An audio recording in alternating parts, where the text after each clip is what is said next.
Chuck, are we in the shake it up mode? I mean, this is week 1, and you're kind of going down the shake it up mode. I am. This is so un-Alex, and it's very un-Braves, but it may be the best option for this team. And by the way, I do not like these. I'm talking about A-Train phoning around and making a shake it up trade. Already, we're week 1. Okay. We are week one of this season. Yes. We have seen now a season plus. These guys don't do ish without Ronald. And I know that there is the actual, like the tangible, concrete part, like the statistics that he brings that I believe will be more than Jared Kelenic. But then there is just how everything functions around him. And baseball's not supposed to be that way. Football can be that way. Basketball can be that way. Baseball's not actually supposed to work that way.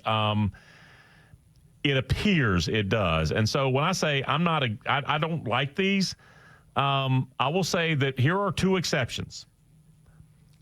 Sometimes you need to do that with a quarterback, okay? Because a QB, there is a dynamic about that guy that is different than anything. When you hear that, I just needed to change of scenery, that is always bullspit unless it's a QB. Sometimes a QB, he has to have a change of scenery. Sometimes there is a moment where the coach will basically let you all know who's in charge by making a move at quarterback. Absolutely. And so QB sometimes. Occasionally, if a really good player on the team, any sport, like Ben Simmons, he would stay up late at night thinking of new ways to hate the Sixers. So when it goes that bad, like, all right, at that point, shake it up, do whatever you have to do to move a truly great player. Outside of those rare instances, narrow parameters, shake it up trade is almost always a bad outcome, and I don't like them when they're announced. That ish out of Dallas about 2 months ago with Luka, you know what that was? That was shake it up. That was shake it up trade. He doesn't fit the culture any longer, and he's going to get $350 million, and he's way out of shape. Not even a Dallas fan didn't like it when it was announced. I didn't need to wait for it to play out. It was a predictable S show, and like Carlos has said, yeah, the fans have turned on the franchise now. The Braves may need a shake-it-up trade. It has been a full season of games that the majority of these guys around Ronald have shown they cannot operate without him. So can we compare this to, like, you're trying to catch the lightning bolt. You're trying to catch the thunder in the bottle, because we've already seen this team did win a World Series without Ronald, but everything came together in the right way. And Will Smith had a perfect World Series. And Jesse Chavez was like, I think it's like 5 innings scoreless. Like everything that you were hoping could possibly come together. Your starter and Charlie Morton broke his leg, and you still won the World Series. The Astros lineup didn't end, and you had just guys pitching literally perfect baseball in the World Series against that lineup. And so all of that happened, and Soler hit one to, outside Harris County. And so all of this stuff happened. And you won the World Series. I don't know. We're 6 games in. You know what I don't want to do?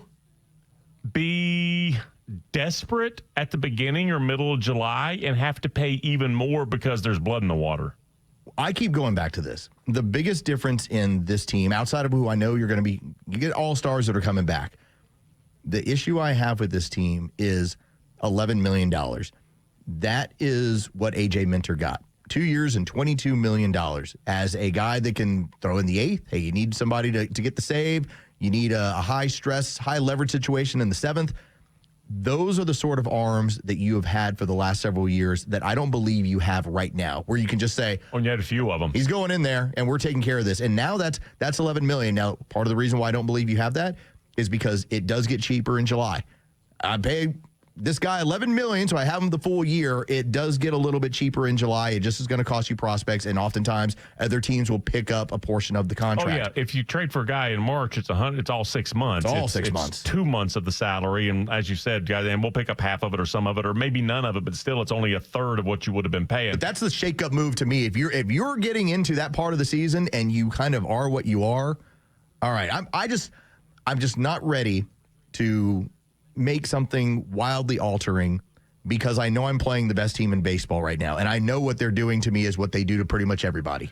It's frustrating, but it's what it is. I'm picking a name. I'm going to pick it just to give you a scenario, because what you have to do is trade somebody that another team will look at and go, oh, that's an upgrade. It needs to be at a position where good enough might be good enough.